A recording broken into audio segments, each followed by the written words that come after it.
Begin with your hands under your shoulders and your knees under your hips. Lift and brace your ribs in and up away from the floor.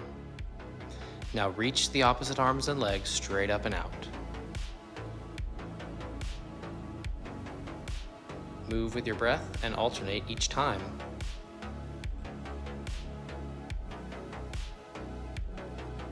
Keep your ribs up and your low back and hips as stable as you can. Don't forget to hold the last rep for 10 seconds on each side.